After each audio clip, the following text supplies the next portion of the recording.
Ceticismo.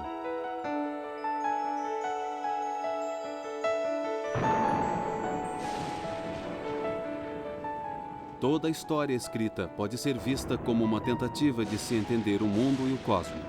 Entender nosso lugar em meio a forças formidáveis e por vezes desconcertantes.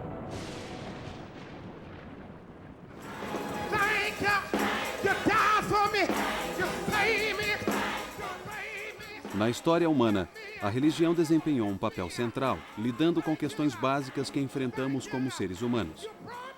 Questionamentos sobre propósito, objetivo, sentido e ordem. Em termos contemporâneos, podemos dizer que religiões são sistemas de crença e compromissos pelos quais os fiéis organizam suas vidas.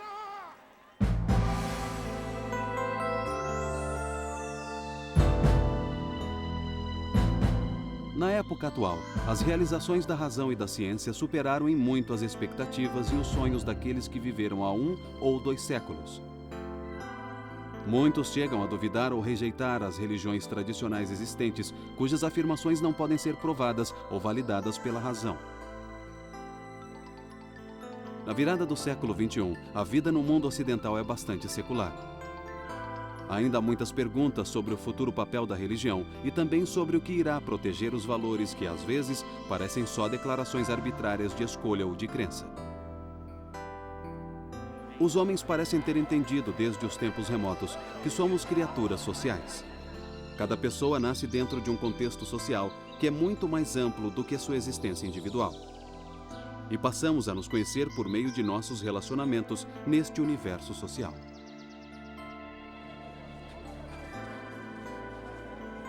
Todas as sociedades antigas de que temos conhecimento compreenderam a si mesmas como uma representação da ordem cósmica.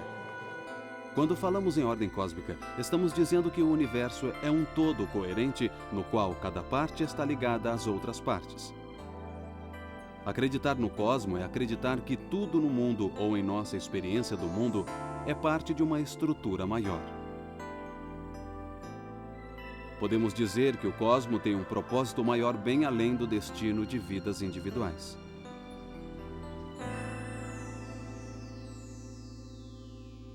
Os primeiros humanos utilizaram os mitos para representar a forma com que a ordem cósmica fora revelada a eles. Por mito, não entendemos uma fabricação deliberada ou farsa, mas sim uma história que declara alguma verdade sobre um aspecto da existência. Virtualmente toda religião, através dos tempos, exigiu a submissão de seus seguidores a algo maior do que eles próprios. Por exemplo, os antigos povos da Mesopotâmia, onde hoje é o Iraque, acreditavam que a fonte máxima de autoridade era Anu, o pai dos deuses. Para os mesopotâmicos, Anu era o mesmo que o céu. Anu era parte da ordem cósmica. As religiões populares da antiga China, do Japão e da Índia também viam várias formas de divindades na natureza. A maioria das culturas orientais e ocidentais tem alguma noção do que seja a ordem cósmica. Nem sempre configuraram ou estruturaram da mesma forma. No entanto, pensaram em nossa vida e na natureza como algo, digamos, ordenado. O ceticismo abordou essa questão. A partir do nível mais básico, levantou a questão se podemos sequer falar em ordem ou propósito do universo ou da vida. Parece que poderíamos muito bem aprender uma lição com o Oriente, para aplicá-la ao Ocidente. Em chinês, existe a palavra Li. Li se refere a princípio, ordem, modelo. Os chineses fazem uma analogia com os estriamentos existentes no interior de pedras preciosas, como existem na mais fina jade. Quando observamos contra a luz, vemos essa ordem. Está lá, mas não se pergunta de onde veio isto, como foi criado e quem o criou. Da mesma maneira, por analogia, os chineses percebem a ordem e o propósito da vida, mas eles não questionam. Mas no Ocidente, isso levou a muito ceticismo. Os hebreus introduziram uma ideia nova e significativa quando afirmaram que a ordem cósmica é transcendente. Eles disseram que Deus está, de alguma forma, além ou por trás da superfície visível da nossa experiência. Para os hebreus, os céus não são o mesmo que Deus. Os céus são criados por Deus e simbolizam o poder e o significado de Deus. Os antigos hebreus já desenvolviam ideias religiosas bem antes de surgir a filosofia ou a lógica formal.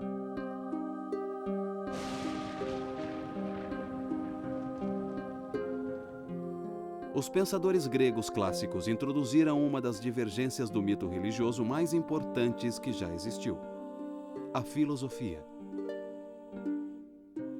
Isso levanta uma questão importante.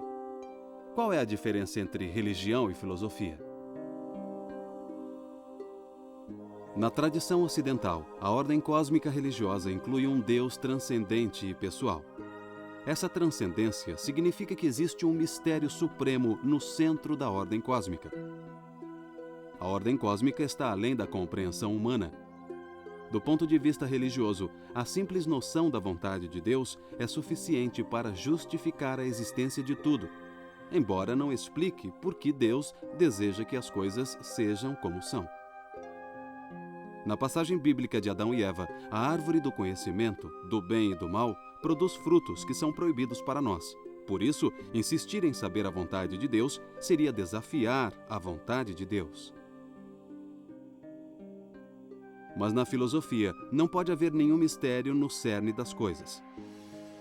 Acredita-se que a mente humana tem acesso a uma verdade maior que qualquer ordem social ou individual. Na obra intitulada Timaeus, Platão afirma que a descoberta da filosofia deu às pessoas a capacidade de compreender a ordem cósmica. Se jamais tivéssemos visto as estrelas, o sol e o céu, nenhuma palavra que descrevesse o universo poderia ter sido proferida. Mas agora, a visão do dia e da noite, os meses e os ciclos do ano criaram os números e forneceram o conceito de tempo e o poder de indagar sobre a natureza do universo. E daí então surgiu a filosofia, um bem maior do que qualquer bem que jamais foi ou será dado pelos deuses aos homens mortais.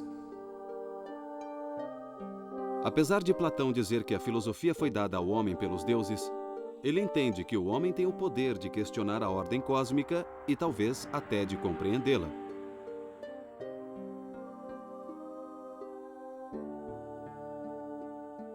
No diálogo de Platão intitulado Eutifor, Platão descreve Sócrates questionando Eutifor a respeito dos deuses e da moralidade. Sócrates pergunta: algo é certo porque tem a aprovação dos deuses, ou os deuses aprovam algo porque é certo?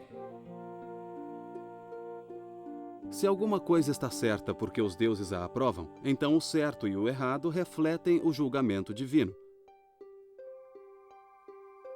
Por outro lado, se os deuses aprovam algo porque é certo, então existe um padrão de retidão, uma ordem ou uma moral cósmica que transcende até os deuses. Sem dúvida, alguns contemporâneos de Sócrates entenderam suas palavras como um ataque às práticas religiosas tradicionais e à negação da existência dos deuses. De fato, Sócrates foi julgado e sentenciado à morte sob a acusação de negar os deuses tradicionais de Atenas. Sócrates foi, assim, um dos primeiros filósofos a expressar alguma forma de ceticismo religioso. Desde então, questões céticas ficaram historicamente entrelaçadas às grandes religiões tradicionais do Ocidente.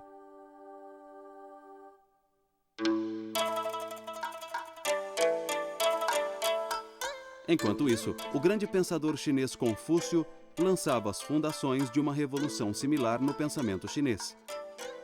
Por volta do século VI a.C., Confúcio rejeitou a mitologia e a superstição da religião popular tradicional chinesa.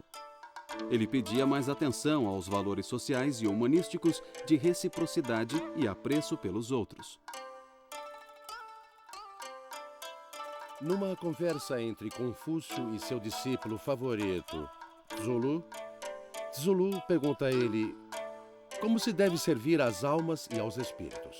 Confúcio responde: se não aprender a servir ao homem, como espera servir aos espíritos? Os que tinham percepção espiritual sempre tiveram de se defender das dúvidas e desconfianças dos céticos. O ceticismo, às vezes, levou ao relativismo religioso, a crença de que nenhuma religião tem o monopólio da verdade.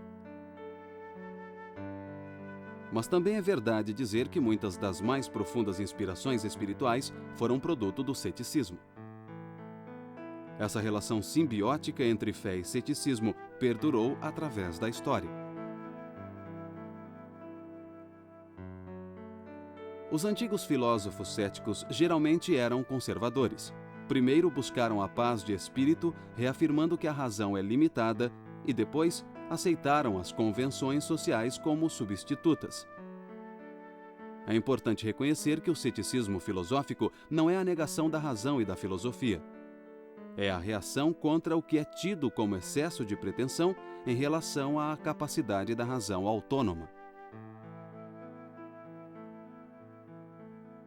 Existem muitos tipos de ceticismo, e cada um tem sua própria visão do que é o conhecimento e de como chegar a ele. Um cético em relação a uma coisa talvez não o seja em relação a outra. Outra forma de entender as diferenças entre ciência, filosofia e religião como maneiras de compreender a existência e a realidade humanas é observar a função que o ceticismo tem em cada uma delas. Como a ciência aplica o método cético de fazer perguntas, de buscar conhecimento, o resultado acaba sendo quantificado. E o tipo de questão que a ciência responde lida com a natureza daquilo que chamamos de verdade, ou conhecimento da realidade em coisas mensuráveis. Por outro lado, o ceticismo aplicado à filosofia sempre buscou duas outras coisas, não apenas o tipo de verdade associada ao conhecimento do mundo, mas buscou responder sobre o bem ou o mal, o que é bonito ou o que é feio. Então, quando lidamos com a bondade e a beleza, estamos tratando do que não pode ser posto em fórmulas quantificáveis. Assim, particularmente no início, existiram certas afinidades entre a filosofia e a ciência que as separavam da religião. É um pouco simplista, mas podemos dizer a esta altura que a religião é um esforço para entender o universo em termos sobrenaturais e a filosofia e a ciência em termos naturais.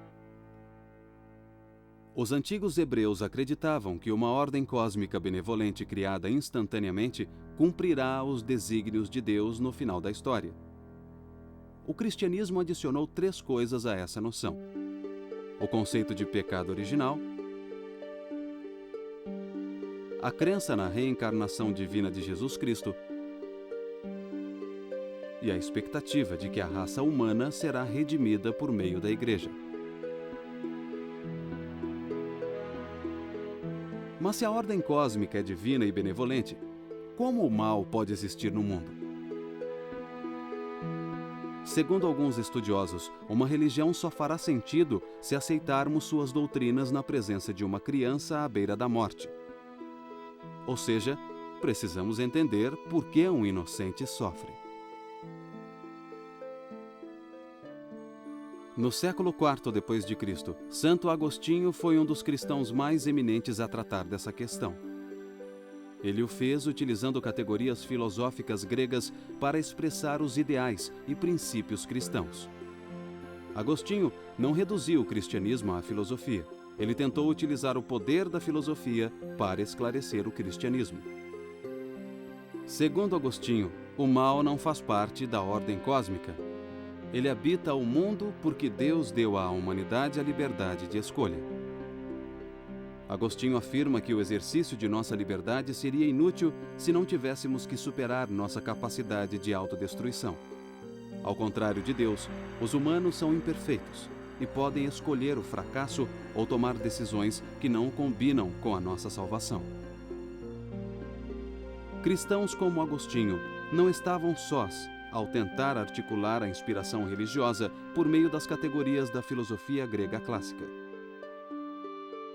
Tomás de Aquino foi um monge dominicano do século XIII que teve grande influência sobre o pensamento da Igreja Católica moderna. Como cristão, Aquino afirmou que a ordem cósmica transcendente realmente existe e que o indivíduo pode alcançar essa ordem através da Igreja. Aquino acreditava que as instituições sociais contribuíam para alcançar o objetivo final do universo, isto é, a salvação dos homens. A Igreja é a instituição mais importante, então o Estado deve servir à Igreja, controlando os assuntos terrenos. Em outras palavras, o Estado tem uma função positiva quanto à ordem cósmica, mas está subordinado à Igreja. Durante os séculos XI e XII, as obras de Aristóteles, antes desconhecidas pela cristandade, começaram a surgir em traduções para o árabe e o aramaico nas universidades da Europa, que eram administradas pela Igreja. Essas obras desafiaram a Igreja com algumas ideias bastante significativas, porque Aristóteles não achava que o universo fora criado, o universo era eterno. Havia algo que ele chamava de agente intelectual que sobrevivia à morte do corpo, mas não mantinha uma identidade individual. Mas a imortalidade do ser é um conceito prezado pelos monoteístas ocidentais. Para poder defender a Igreja desses desafios apresentados por Aristóteles, uma das grandes mentes do Ocidente, Tomás de Aquino, iniciou seus estudos sobre Aristóteles. Aquino foi tão bem sucedido em defender a Igreja de Aristóteles que acabou por cristianizar Aristóteles, fazendo dele a base do catolicismo romano moderno. Uma das coisas mais famosas que surgiram daí foram os 5 caminhos de Aquino. 5 argumentos para provar a existência de Deus, todos emprestados de Aristóteles. O argumento da necessidade, já que algo não pode surgir do nada, então algo deve ter sempre existido, e esse algo era Deus. Isso foi tradicionalmente ensinado e visto como provas da existência de Deus. Eu falo dos 5 caminhos. Mas muitas pesquisas recentes sobre Tomás de Aquino evidenciam que essa talvez seja uma interpretação equivocada do que ele quis dizer. Os 5 caminhos apresentados na sua obra Suma Teológica não tratavam de provar a existência de Deus. Aquino não precisava provar isso. Para ele, isso já era dado. Esses 5 caminhos eram apenas passos para conhecer como Deus atuava na Terra.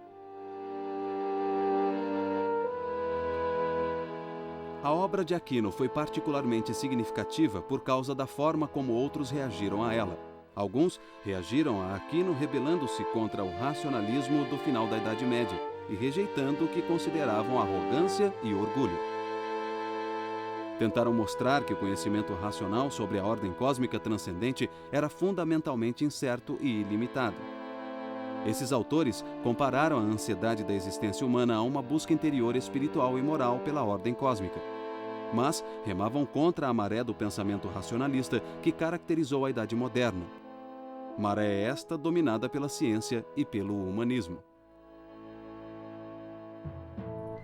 Por toda a época antiga e medieval, a ordem cósmica sempre fora compreendida como algo distante dos seres humanos. No mundo exterior ou além dele, acreditava-se existir uma estrutura ordenada para orientar os seres humanos a viver e organizar suas vidas. Dito de outra maneira, o mundo físico sempre foi compreendido como imbuído de um intuito que era imanente ou transcendente. Mas a modernidade mudou tudo isso. Dentre as novas influências, destaca-se a revolução científica. Os cientistas passaram a ver o mundo físico como um vasto mecanismo desprovido de propósito inerente ou o que se chama de teleologia. Os cientistas afirmam que o mundo físico opera de acordo com leis mecânicas fixas. A finalidade dessas leis físicas teria sido imposta por Deus para alcançar os propósitos de Deus. As grandes realizações da ciência moderna também anularam a noção de que o mundo físico pode ser percebido e compreendido de maneira direta. Por exemplo, o astrônomo polonês Nicolau Copérnico, Copernicus em latim, demonstrou que a Terra girava ao redor do Sol. Isso desafia a nossa percepção diária de que o Sol gira ao redor da Terra, nascendo no leste e se pondo no oeste.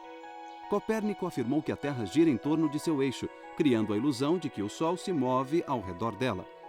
O conceito de movimento e de como ele é percebido precisou ser reinterpretado. Em especial, agora parece que o movimento precisa ser medido em relação ao observador. Outras mudanças tornaram os pensadores modernos cientes ou conscientes de que muita coisa depende da perspectiva do observador. A arte renascentista retratou essa nova consciência. As viagens de descobrimento também levaram as pessoas a se entender e a entender o mundo de modo bem diferente. Antigos textos de céticos foram redescobertos, e isso mais tarde reacendeu outros argumentos sobre perspectiva. Sem confiança em um propósito ou objetivo externo ou significado no mundo, muitos pensadores decidiram vasculhar seu íntimo em busca da ordem cósmica. René Descartes reagiu à crise do ceticismo moderno, afirmando que a ordem cósmica é compreendida internamente, mas que tenta utilizar princípios intelectuais para provar que o entendimento interno vem de um Deus externo e transcendente. Descartes acreditava ser possível, a partir de princípios intelectuais internos, chegar à verdade. Ele argumentava dizendo que podemos duvidar de tudo, exceto da dúvida. Descartes traça os seguintes passos lógicos. Já que não podemos duvidar de que a dúvida existe, e já que a dúvida é uma forma de pensamento, não podemos duvidar de que o pensamento existe. E se o pensamento existe, e se pensar requer um pensador, então não podemos duvidar de que existimos quando pensamos. Dentre esses pensamentos está a ideia de que Deus é um ser perfeito. Isso significa que Deus é onipotente, onisciente e bom. Essa ideia de Deus não vem da experiência. Essa ideia não pode ser inventada por mim. Consequentemente, deve vir de Deus. Sendo assim, existe um ser transcendente que garante meus poderes intelectuais. É interessante notar que esse raciocínio apoia a famosa declaração de Descartes: penso, logo existo. Nós também devemos notar que um aspecto crucial do argumento de Descartes é supor que um efeito só pode ter propriedades que derivem de sua causa. Logo, somente um ser perfeito pode originar a ideia de perfeição.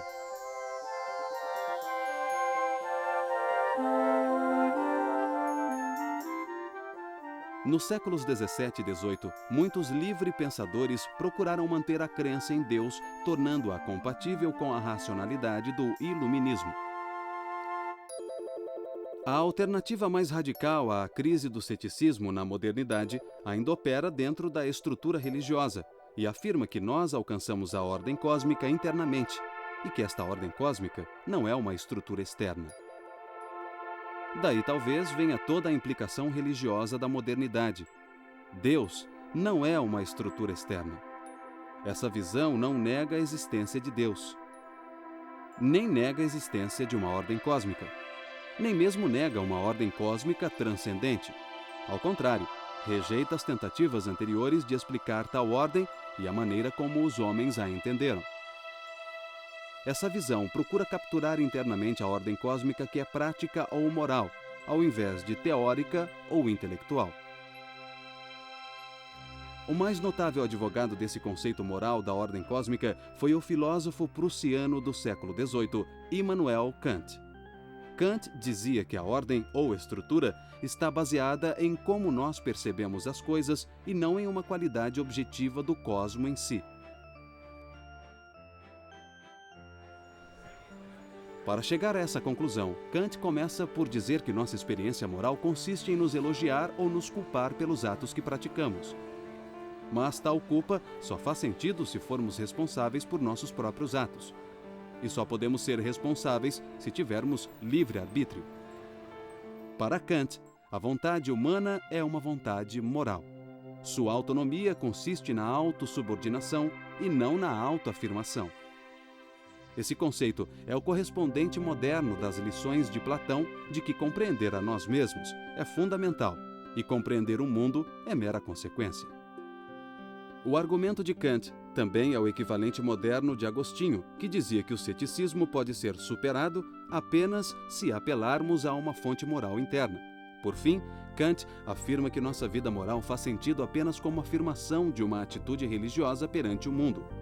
Nosso compromisso com o que é certo e errado deve vir da crença ou da fé, não de provas. Kant argumentou que não podemos obter moralidade da religião, nem religião de Deus, porque, em última instância, não há nenhuma prova da existência externa de Deus. Assim, Deus e religião devem ser compreendidos pela sua relação interna com a nossa experiência moral. Essa revolução transcendental no pensamento filosófico não é uma forma de ceticismo, exceto aos olhos de seus detratores. Pelo contrário, é uma resposta ao ceticismo e procura preservar nossas instituições morais e religiosas, internalizando-as. Vamos voltar no tempo para identificar e compreender uma outra alternativa para a crise do ceticismo da modernidade. Novamente, a ordem cósmica é alcançada internamente, mas agora a ciência pode explicar como as leis da natureza fazem funcionar nossos processos mentais internos. A ordem cósmica é vista como puramente natural ao invés de transcendente. Essa perspectiva naturalista é a base do conflito moderno entre a religião e a ciência. Ou ao menos entre a religião e uma determinada concepção de ciência. Essa versão do que podemos chamar de determinismo natural originou-se no século XVII, a partir de argumentos céticos contra a religião.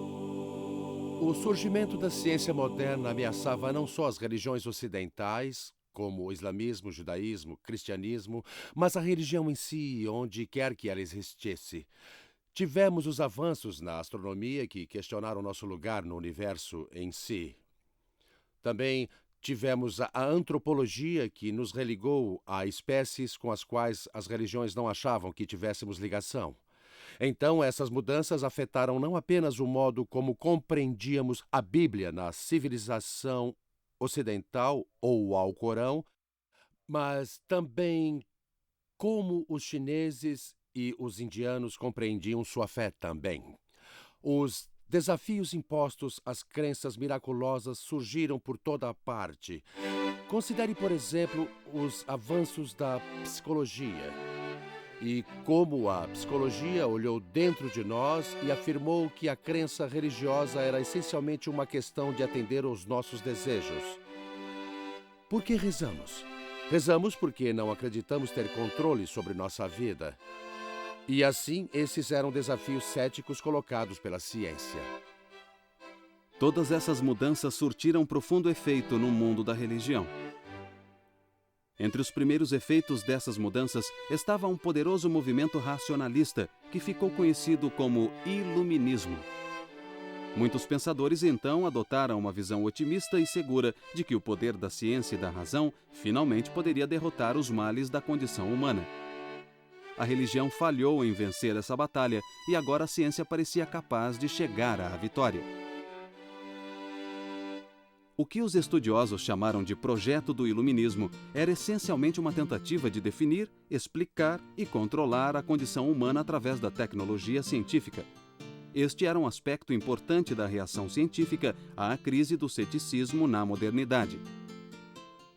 O iluminismo tentou suplantar a religião e a filosofia por meio da ciência newtoniana. Todos os outros fundamentos intelectuais foram banidos de sua maneira de ver e explicar o mundo. Essa nova perspectiva é conhecida como cientificismo ou cientismo. Aqui, a natureza é vista como um sistema autocontido, que se autoexplica sem precisar recorrer a nenhuma outra fonte. Para um cientista, a ordem cósmica é imanente, está na natureza. Entre 1830 e 1842, o pensador francês Auguste Comte publicou uma obra de 6 volumes intitulada Curso de Filosofia Positiva. Nela, Comte apresentou uma nova ciência que ele chamou de sociologia e um novo ponto de vista que ficou conhecido como positivismo. Em toda sua obra, Comte expressou um sentimento que arrebanhou diversos seguidores desde o século XVII. Ele disse que, já que os métodos das ciências físicas eram tão bem-sucedidos, por que não abandonar todos os outros métodos e aplicar o raciocínio científico a todos os nossos empreendimentos? Esse programa positivista do século XIX é uma força poderosa até hoje. Na economia e na ciência política, dá-se muito mais atenção aos assuntos quantificáveis do que aos não quantificáveis. Muitas disciplinas têm procurado se alinhar com as ciências naturais, distanciando-se muito dos esforços mais filosóficos e menos mensuráveis.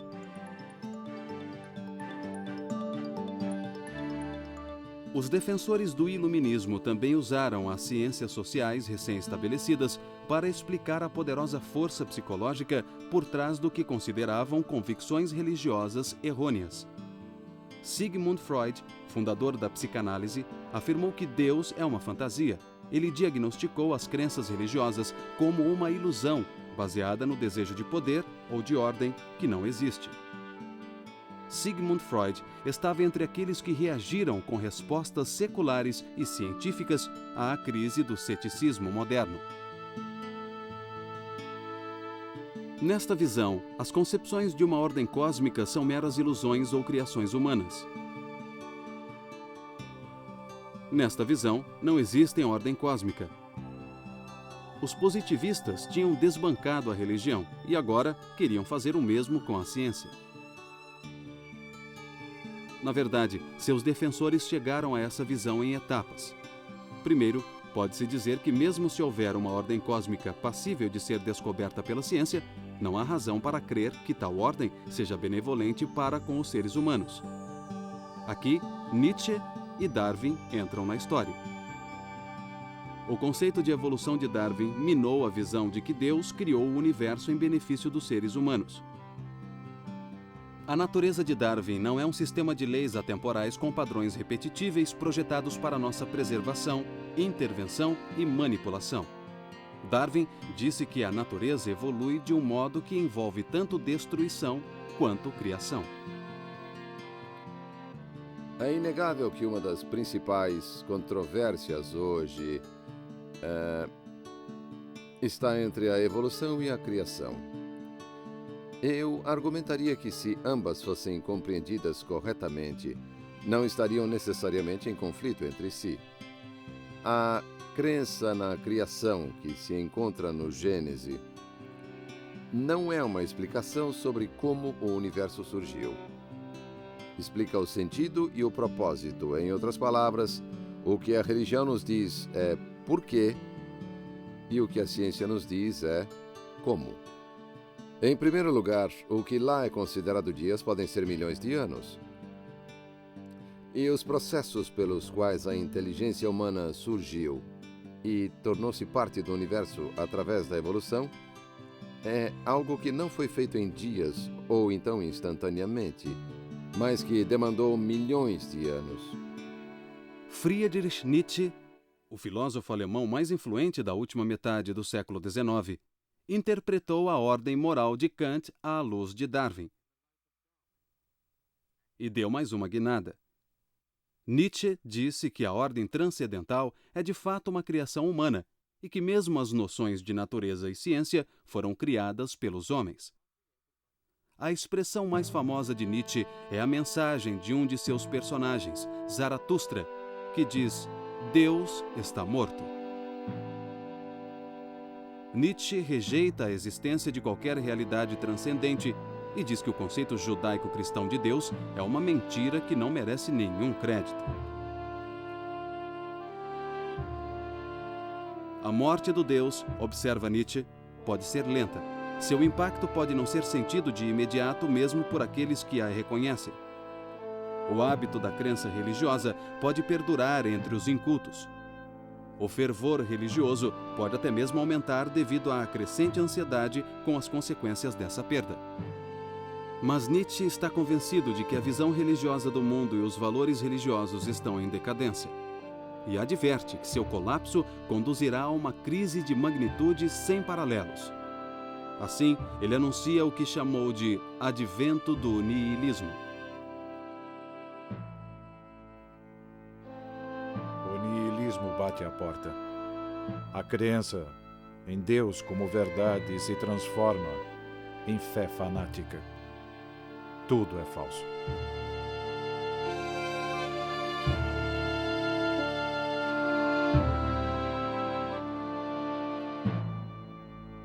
Nietzsche procura enxergar além do niilismo resultante do colapso do pensamento baseado na religião e na metafísica. Nós nos tornamos frios, duros, enrijecidos pela percepção de que o caminho deste mundo é qualquer coisa menos divino. O conhecemos bem. O mundo em que vivemos é ímpio, imoral, desumano.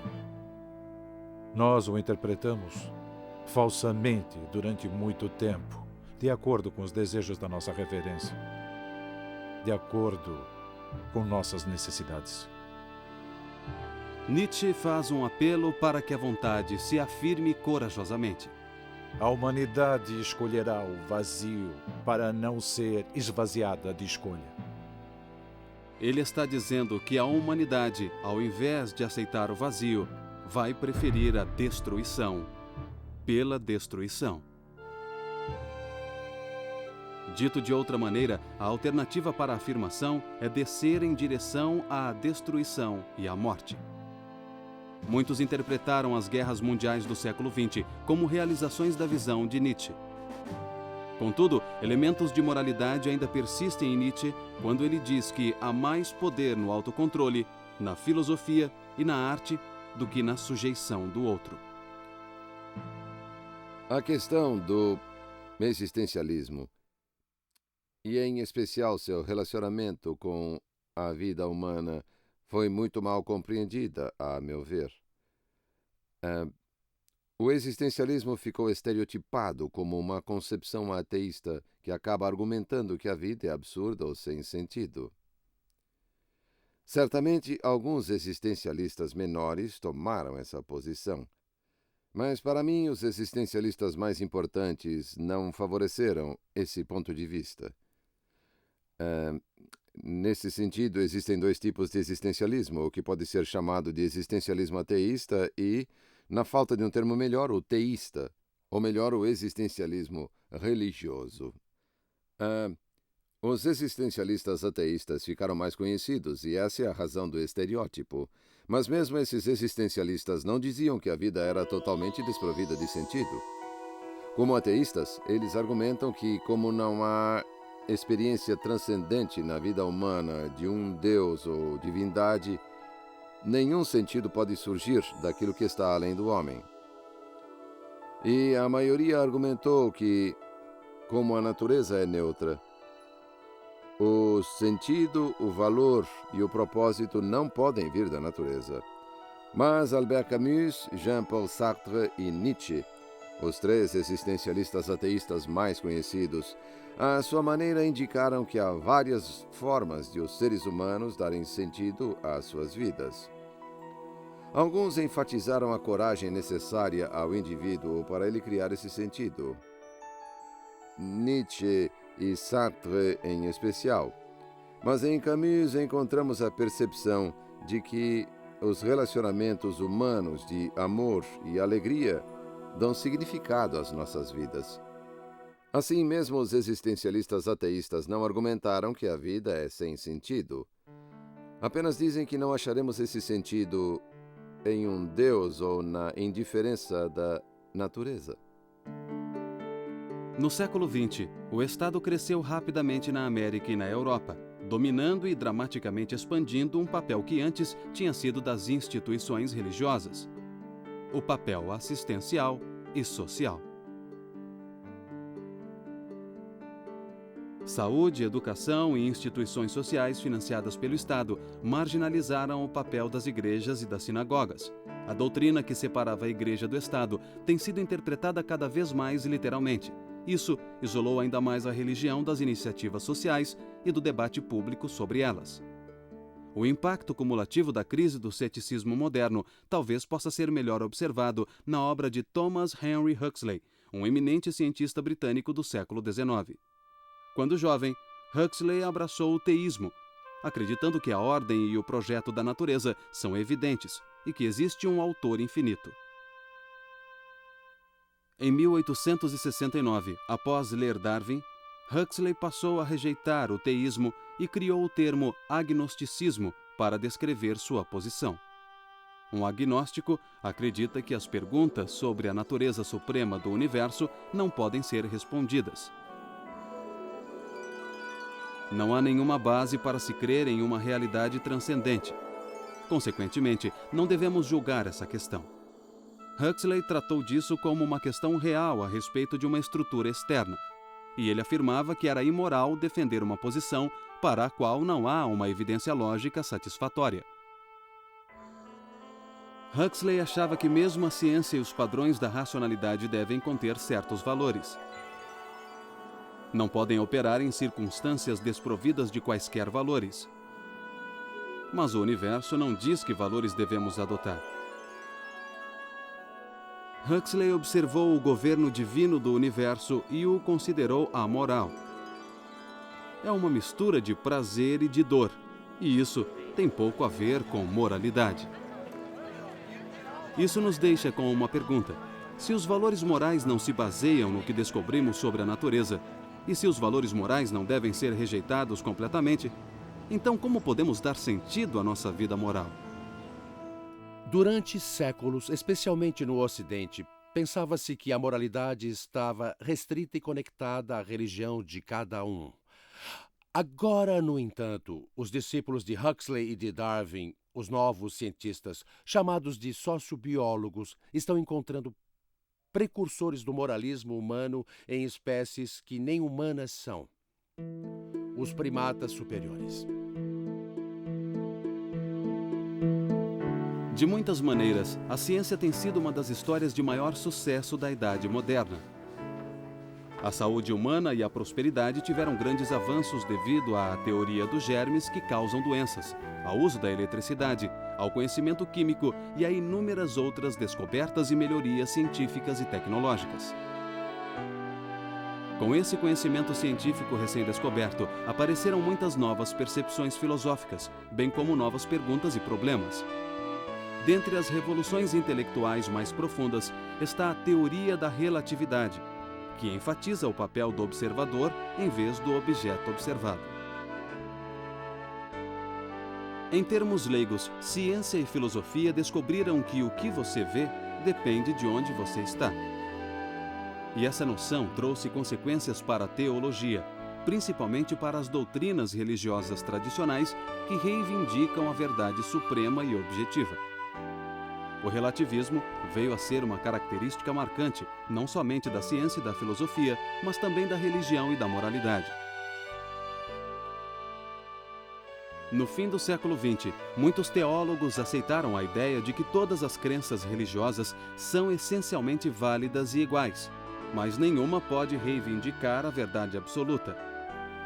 Ao contrário, crenças religiosas e princípios morais são vistos como pessoais, uma questão de gosto e escolha pessoal.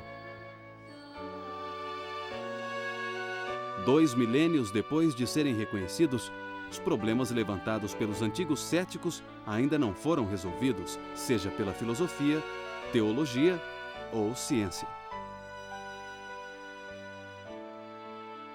Mas contínuas descobertas científicas a respeito de coisas como a vastidão e a idade do universo, e a beleza estarrecedora dos eventos e das forças da natureza, reforçaram os sentimentos religiosos que se baseiam na observação de como a vida humana é pequena e breve. Ainda resta a profunda questão sobre o significado de estar vivo. A razão por si só, com frequência, falha ao tentar responder tais perguntas e questões. Mas também é verdade que o desejo por um sentido e propósito é universal. E que a busca de sentido e propósito já é em si a própria recompensa.